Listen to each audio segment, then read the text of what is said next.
Blog Talk Radio.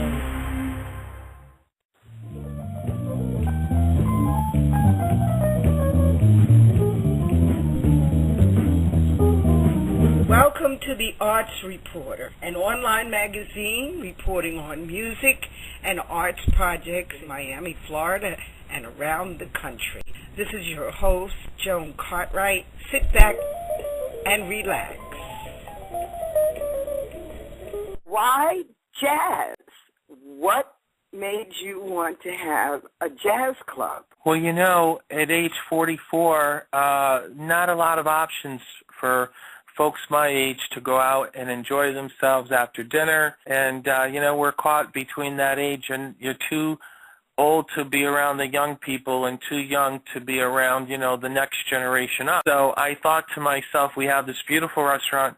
Let's do something with it. And I've always loved jazz. You know, when I lived in Connecticut, I would take my aunt into New York City, and we would go and listen to a few spots. We had a couple of favorite spots. And it was just so much fun to listen to live music and to hear somebody really tell a story through a song. And you don't really get that with the, you know, the younger pop singers. That's a different genre of music. So I thought, you know, this is really a great idea. We've got a beautiful restaurant. We should do something with it at night, and that's how it came to me. I thought this is going to be a nice place to go, chill, relax, very cozy atmosphere, hang out, and listen to some great live jazz music. And today, my guest is Brian Harris, owner of Ciao Pasta and Grill.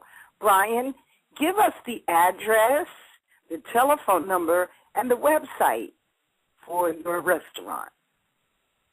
We are located at 1321 East Commercial Boulevard in Oakland Park, Florida, 33334, and our main phone number is 954-616-8300, and we do take reservations on Friday and Saturday evenings for the show. Our website is www.ciaopastagrill.com. That's CIAO, pasta, P-A-S-T-A, grill.com. On Friday night, Juanita Dixon is, and Saturday night, I'm there with my band, Jazz Hotline. I think we have someone calling in. Hi, is that Juanita? This is Juanita. Hi, Juanita. Say hello to Brian.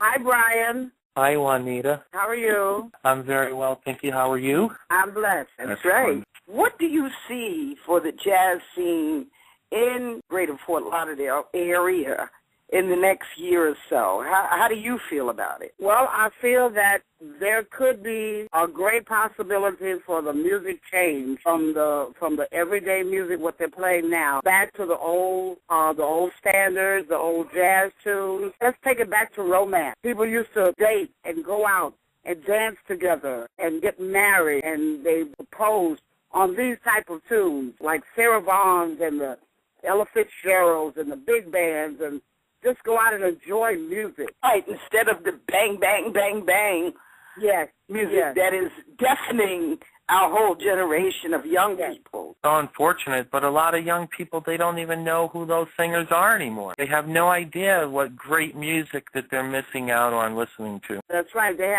have no idea what this music was all about, and they've never even heard of these people, let alone heard of the songs. But this was great music. And, I mean, I've had people sit in the audience and cry because it's been so long since they've heard music like this. Mm-hmm. It's just not around anymore. Wow, that is so special. I had someone post on my YouTube, Skylark. She said it was just such a pleasure to hear lyrics and understand the lyrics, you know, because you don't understand most of the stuff that people are saying in songs today. And a lot of the vulgarity is a real turn-off. It really is. It really is.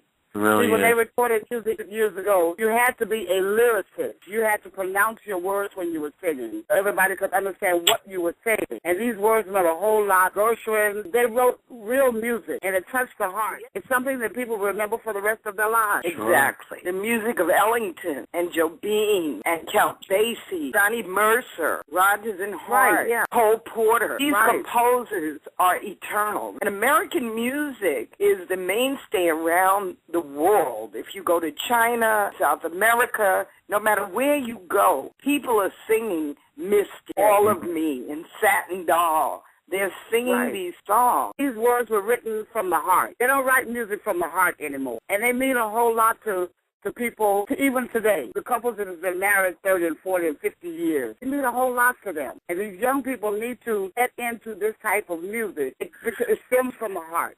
It's relaxing. From the heart. Yeah. Very relaxing. It's nice to be able to go out and hear music, sit down and just relax and listen to the nice music and have dinner and conversate all at the same time. I mean, you go out to dinner, you can't even hear yourself think in some of these clubs. Yeah, the group of ladies that was sitting in the couches, and I love the couches, Brian. That is such a beautiful touch. Big armchairs and the couches.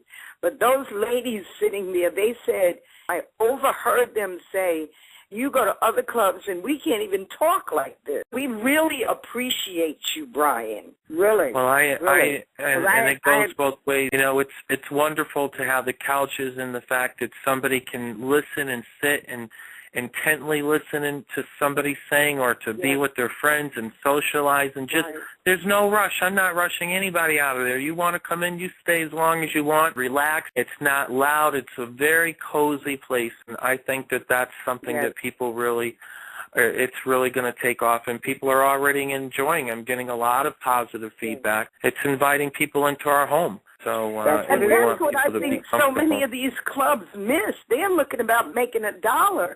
They don't understand people have thousands of places to go. They don't have to come to your place. But you, with that attitude of welcoming people, coming to the table, talking to people, this is how people in the, I don't like to say, you know, the old school. I don't like that, because the earth, the planet, is a constant school, you know. But people, when they started opening clubs, they were generous toward their guests, and you have that quality. Definitely, yes.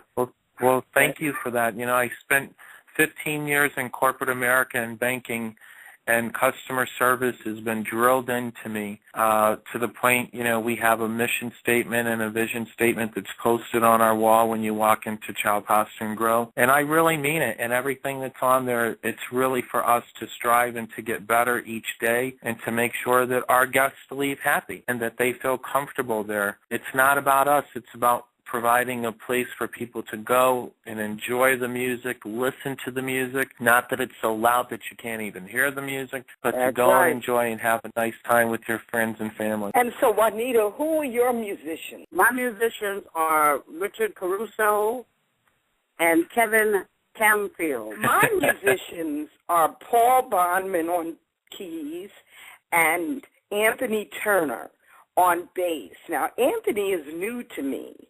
Paul brought me Anthony, but I've been working with Paul Banman since 1985 at the Hungry Sailor in Coconut Grove. Both Juanita and Paul are members of my organization, Women in Jazz South Florida, which is a nonprofit 501c3 organization that promotes women musicians globally.